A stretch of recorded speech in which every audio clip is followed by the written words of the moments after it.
Hey team, welcome back. It's a while since we've had a wee review, and this one has been such an interesting book to go through. I wish I had read this 30 years ago. It's The Unspoken Truths for Career Success, written by Tessa White, and online and in the digital world she's known as the Job Doctor. It's The Unspoken Truths for Career Success. Navigating Pay, Promotions, and the Power at Work. It was published by HarperCollins Leadership in 2023. So let's get into, well, how is it made up and how does it work? This is a long review, sorry team, but absolutely worth it. Buy this book. 16 chapters, and then the concluding chapter, cleverly titled, Should I Stay or Should I Go? I just had to sing that line. Each chapter gives you a gripping title, then the lie, followed by the truth or a balanced reality of it.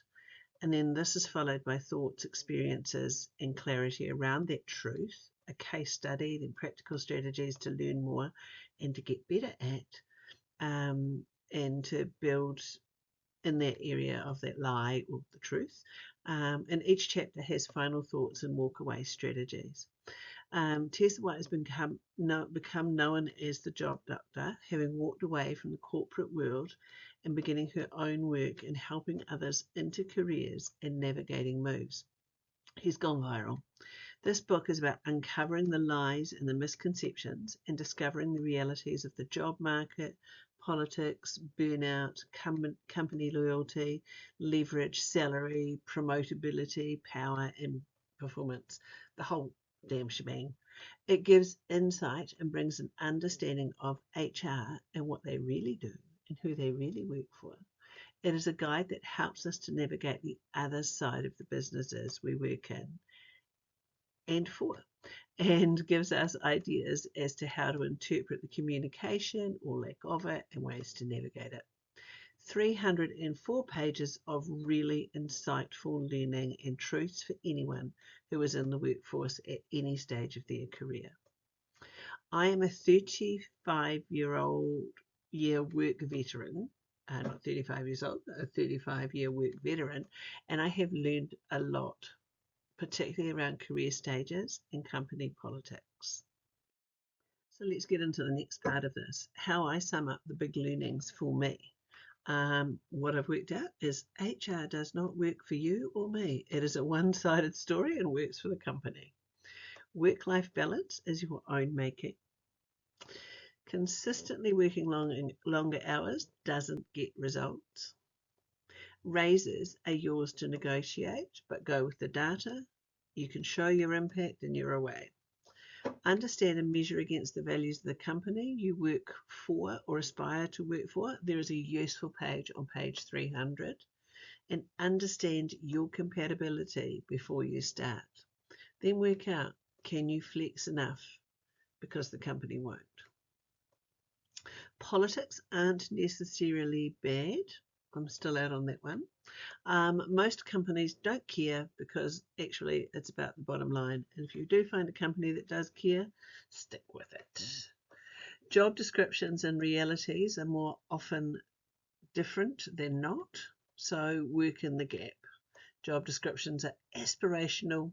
Make them a reality. Do the numbers, the data thing, and show your value and your impact. So let's unpack the chapters, the lies and the truths.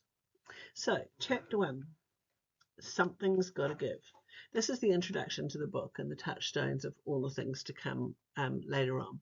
So there's not much to say about that particular chapter. It's just a great synopsis and summary and just frames it all. Chapter 2, we get into a bit more. The problem with companies. So the first lie. A company is the enemy to the individual. Truth. A company isn't good or bad. It is simply aligned to getting results. And alignments drive behavior. You need to understand the alignments and then you can predict the behavior. Measure your own results more. The company actually only exists to make money. The company only spends money if it helps their bottom line. You and the company both want something in return. HR is the gatekeeper for all the processes that affect your career. Raises, hiring, firing, promotions, performance plans, and company restructures. The primary goal of HR is to protect the company and contain risk, not to fix your problems. What you can expect from HR: clarity when it serves the company and vagueness when it doesn't. Money to go quietly to resolve wrongdoings and avert costly legal action. Structured programs and rules. Chapter 3, the problem with people. The lie: I could have a much better work experience if only my manager were a better communicator. The truth: you are a part of the problem. You could have a better work experience if both you and your manager were communicating. Yes, people are flawed. There is an aversion to conflict with most people, and honest conversations should happen, but they rarely do. People get scared as to how it might impact their career and hurting relationships. We say the company should already know and I shouldn't have to tell them. Well, yes, they should, but they're not mind readers, and 94% of people are more likely to leave than to speak up. And many managers are at fault because they have halfway conversations. They don't say what they think or need, and employees don't ask. So then that leads into chapter 4, the lies about performance. The lie: if there is a problem with me that could be career limiting, I will know about it. The truth: bullshit, you won't know about it. Every single piece of feedback you hear about yourself, whether neutral or negative, needs to be taken seriously. It's a watered down version of how you are actually perceived. Your manager has the potential to be your greatest advocate or your greatest barrier. Learn to decode them. Watch for management behaviour change. That's on page 62 and 63, and it gives you the behaviours to watch out for. For example, suddenly you've got following up meetings with emails, or increased or reduced oversight of your work, being asked to rework your work, cancelled meetings with you, requests to track your day and time and how you spend it. Expect and ask for clear performance reviews. Make your own development plan. Self-direct. Managers love it when team members write their own script for what they need. And then double down on feedback. Seek it whenever you can. Don't wait for it to come to you. Stick with me. We're only 7 minutes in. We've got a little way to go, a couple more pages yet. There is a 4-pack for that feedback. Who should you go and get the feedback from? Your manager. Number 2, a co-worker with whom you have a positive relationship, and then a co-worker with whom you have a neutral relationship. And then if at all possible, a manager outside your department who would have a view of your work. And that's a step into a later chapter where you've got to learn to network outside of your zone of work and where you're hanging out. Anyway, chapter 5, lies about power. Lie: if you work hard, you'll be rewarded. Truth: working hard isn't the same as adding value. You need to do both. Your job description is a piece of garbage. Your real job is to solve problems within the sphere of responsibility of that job. If you follow the job description perfectly, you are going to miss the real job, and you have to use some emotional intelligence to sort out the job on paper from the job itself. Work in the gap between your job description and the reality of work itself. Pick the gaps you can win, and this is where you will be rewarded. Chapter 6, lies about the corner office. Lie: the ones with the biggest budget and title have all the power. Truth: actually, knowledge is power. Become valuable. Learn, network, listen, ask questions. Acquire new knowledge that transfers to impactful actions or ideas. Stop waiting for someone to define the problems and stop waiting for permission to fix them. Stop feeling that you don't have the right to have an opinion. Start asking questions and get curious. Start connecting the dots on the data. Start speaking up and asking what if. Just remember, data is power. Present data, dataize your impact and use it. Pages 112 and 13 gives you examples of how to use it. Keep current and learn. Network, read. That doesn't mean just books. Chapter 7, Getting Comfortable with Conflict. The lie. I'll be viewed more positively if I'm easy to get along with and avoid conflict. The truth, you won't grow in your career if you can't get comfortable with conflict. Learn the art of difficult conversations. Check in with me, I can help you with that. Disagreement does not need to erode trust, and disagreement alone does not damage your career. Disagreement does not make you a difficult employee. Always go with where you assume good intent, that you want a win-win for everybody. Strive for good conflict. And just remember, conflict comes easier when there is a foundation or an element of trust. Trust in bigger companies, sometimes it's harder to establish. 3 magic questions in those difficult conversations. Is that what you intended? Did you see it differently? Is there something I am missing that I don't understand? Just get into this chapter. It has the nuts and bolts of the do's and don'ts. So chapter 8, lies about promotability. The lie. If I continue to do what got me my first promotion, I will continue to be rewarded. The truth, the skill that got you where you are isn't the skill that will get you to the next level of your career growth. This chapter offers a framework of career stages and then the skills, attitudes, behaviours in each, positively and negatively. In summary, there are 5 stages of career growth, and this is all starts on page 148. You get in there the entry levels, the doers, they're there with consistency. Stage 2, supervisors and individual contributors, they're the achievers, and that's where you need to have independent thinking. Stage 3, this is your senior managers, your senior level contributors. They're the collaborators. They refine and align and bring those ideas together. Then you've got stage 4, that's the directors and the VPs, the people that strategize and bring together the resources, that have a lot of yes and no and say, but they're the builders of the systems. And then number 5, you've got the senior VPs, or the C-suite people, the expanders. They're thinking about future growth. And we'll get into a little bit more in the next 3 chapters. They break these down into greater realities. But there are some new realities of what those in the workforce are looking for. And this is some important thinking to get your head around before you go into each of the stages. The workforce has changed. And they're expecting and needing different things to stay in a job. Loyalty can't be expected and actually has a much lower rating than you think nowadays. People aren't staying in jobs in the way they were. We have to think more creatively about what we ask for in negotiating jobs and what, as senior leaders, we put on the table into contracts to attract and to retain our team. Top-down has gone. It is about creating connection and two-way loyalty. The challenge is to retain, not just to recruit. Annual or anything after that increases are too far out. Shorten the raise schedule and increments.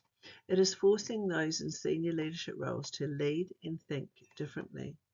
Contracts are requiring more customization. How do you create shared ownership with a vision of when we succeed, you succeed? There is a need to redesign what we offer. First up, ask people what they want. It could come to workspaces, working from home, offsetting car payments. People are job stacking. That means they're working multiple jobs with different employers at one time, and it's really common. Are you ready for this? Rewards need to come sooner, quicker, and faster. There needs to be a career path and frequency and discussion around this. Having a job isn't enough to keep the team any longer. Customize. I come back to it. Customize. Build on the next skill set before you need it. Be measured with your requests. Okay, you still with me? Just a few more chapters to go. Chapter 9. Let's just break down those stages, those 5 levels, into 3 stages. Chapter 9, promotability, the early stage of careers. The lie, pick any skill to improve yourself and it will benefit your career. The truth, the skill sets to work on are the ones that will secure your entry to the next stage of career goals. So if you are an early stage person and you're in stage 1, you're that doer, remember crap runs downhill. You are dependent, you have to do what you're told. You can ask questions, any question, and they will get answered. You win the most when you check in the most. Be consistent. Being consistent is the key. You get ahead by doing the job faster and better and adapting quickly and learning quickly. You learn that changes are constant and you start to see the gaps in the company. It isn't all that it's made out to be. You need to turn up, be on time, meet deadlines, keep your boss up to date with your progress, learn the system and expectations, make mistakes, but learn from them. And once you've got that, you're heading into stage 2, the achievers. That's the gateway. You have time. This is the time you have to be independent. Following instructions is now just a sideshow and a small part of the job. Your success is now measured by working independently. Critical thinking and smart prioritization is rewarded. You get ahead by experimenting a lot. Use your initiative, ideate. You work out how much you don't know, and then you have to find out a way to learn this while you get the job done. Don't wait for permission or hesitate to experiment. Build that relationship with your direct line manager. You get broad deliverables, and you have to work out the in-betweens yourself. You begin to learn that you can't just tell people what to do and expect them to do it.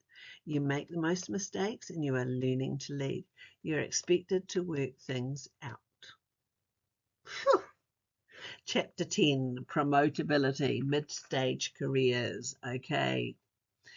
The lie, I need to depend on myself if I want to get the job done in the best way. The truth, interdependence and strong partners are the new path for greatest success. This is why it's called the collaborator. This is interdependence. You can't know all the answers. You have to be that one, the puppeteer in the middle and pulling everybody into work and supporting them. You have to work with your team and across teams outside of your own silo. You need to start hiring people who are smarter than you. Network. Build capacity in the team. Conflict is a regular part of the job. You have to be able to navigate it and get comfortable with it. This is how you get ahead. Rewards come with the use and sharing of data and metrics to share progress. And this is where you find those micromanagers and the mismanagers. They live here. So getting this feedback is important, and then getting past this is even more important. You'll see both sides, the leadership side of things and then the individual that you're looking after. And you'll feel like you are stuck in the middle. Get aligned with your team and the leadership above you. Eliminate the us and them talk as it comes. Get out of your silo, collaborate. Say no, but limit your no's. Okay, now we're getting into the big guns. Chapter 11, promotability, senior leadership. The lie, your superpower lies in assimilating information and making quick decisions. The truth, speed is often your enemy and will shut down the information you need to make the best decision. And number 4, the builders, hang on, have I got that right? Hang on. Yeah, number 4, the builders. That's the director level or above. They're fighting for the resources and the relevance every day. No one ever listens. You have to have opinions, but you have to make sure those opinions are right. You have to get the results you promise, and the role is all about securing buy-in and getting the resources and strategies going.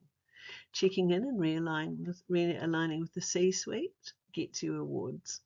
Getting ahead by becoming concise and creating convincing proposals Clarity and concise. You are on a 2-minute timer to get anything across the CEO. Be deliberate and an opportunist. Your greatest leverage in a company is results. This phase moves you from managing to strategic thinking. And then finally, that top suite that everybody seems to, well, some people want to aspire to, stage 5, the expanders, future growth, executive C-suite. You set the vision, creating cohesion, and confidence is rewarded. You got there because you made decisions. You sometimes make decisions too quickly, and people are more afraid of you than you think. You have to take care not to create yes people. You should ask questions and not sit and tell. You can miss what people need and just bark out orders. Listening and understanding are the greatest failings at this level and your greatest allies. Create continual open dialogue. It's not a top-down system anymore. Practice humane leadership. Inspect what you expect. Create a listening ecosystem. Understand the rule of 33. Executives at this level spend their time in 3 places: with board members or other potential partners, inside the company working across teams, and then within their own teams to drive results. Chapter 12, lies about pay. Lie, I will get rewarded at year end for my hard work.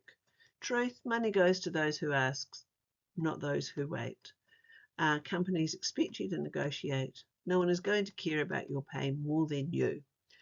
Over time, that raise counts. Ask for it early. Ask for a raise outside the regular cycle. You will often get more. Go with data and your leverage. Working hard is not the same as adding value. You will have to articulate why you are worth the increase. Chapter 13, lies about leverage. Lie, the company has all the power in pay negotiation. Truth, if you understand leverage, you can balance out the power in pay negotiation. Saying it twice, companies expect you to negotiate. Always talk about the company needs first, not your own. Bring the pay request up in the last conversation. And leverage means I've got what you need. Use data. Demonstrate your impact and your results. Be specific.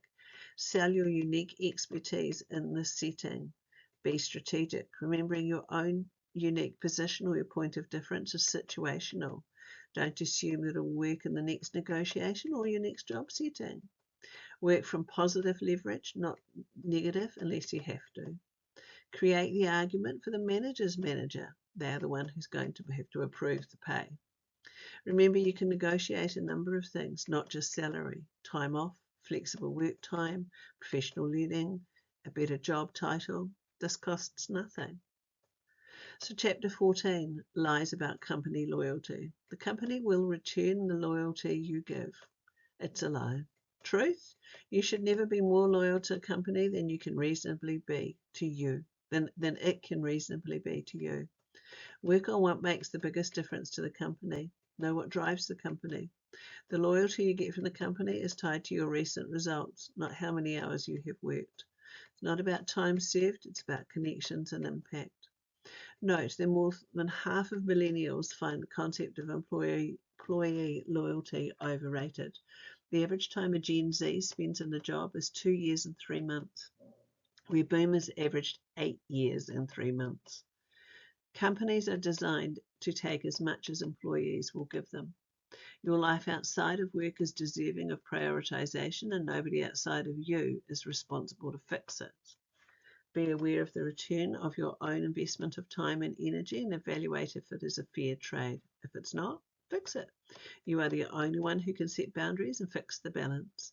There will always be those who work less than you, and if they're achieving, what can you learn from them? Worry about you, fix you, and quit resenting them. Do you have to prove yourself?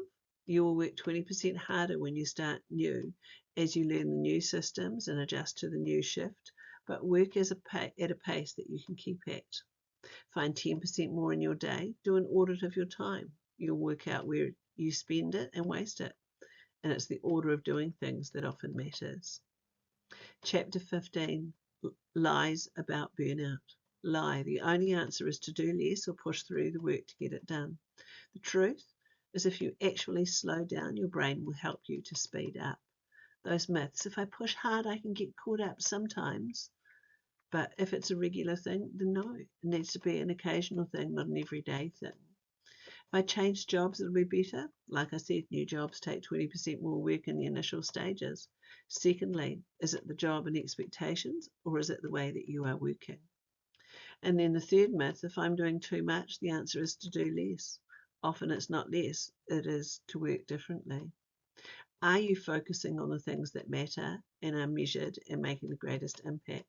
Or are you underproductive while you overwork? Are you resting your brain? Do you know your signs that you need a break?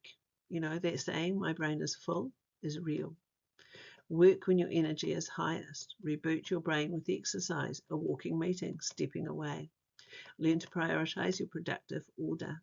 Physical movement works. Go outside. Set goals. Chapter 16, lies about politics. The lie, politics is the enemy. Truth, politics is the map of how to get work over the finish line in a way that the company values. Learn, what does the company value, not on their website or in their documentation, but in reality. These are the fingerprints of the company. Then, can you align to these or not? Observe the pace, what is recognized, and adjust to this. Top performers are those who align to this company's way of working. It differs from company to company. Finally, there are 5 principles in there. Measure yourself against the company on a 1 to 10 scale. If you differ by more than 2 points, you may need to think about your way of working or moving out. Number 1 is speed. How fast do things move, change, and turn over or turn out? Number 2, the line of sight. Are they short-term or long-term vision people? And which side do you align to, and can you align to both? Number 3, autonomy. Is this going to be a place where you have autonomy or not? And what value do you place on this? Number 4, innovation. Startups usually let you innovate more than established companies. Do you need to ideate and innovate, and is there scope and value for this? And finally, risks. Number 5, is there ability to make mistakes, take risks, and challenge practice? Is it a learn from mistakes environment? Reframe your thinking. Politics isn't about the gameplay, it's just an outline of the rules of the game, the way we work around here. The final chapter, should I stay or should I go? The lie, learning to start a new job will eliminate my burnout and solve my work problems. The truth, running too fast from a job you hate without understanding why it isn't working for you will land you in another bad job. Go slowly, reflect, is it you or the job? Be strategic. You have choices. Stay and do nothing different. Stay and reinvent your career. Move to a new company with the same career track. Or move to a new company in a completely different career pivot. Become a gig worker or a contractor. For each of these, there are pluses and minuses. Go slowly. Use the value analysis from chapter 16 to help you get there. Know what you need in your next role and interview the team to see if you will get it. Well, team, that was a super long one, and I've talked super fast. It's got insight, and I wish I had this book 30 years ago. Read this, learn it, use it. Absolutely a book for everyone in the workforce and in every stage of your career. The secrets aren't secrets anymore. Enjoy the presentation in the link below by Tessa White herself. I loved it. Ciao for now.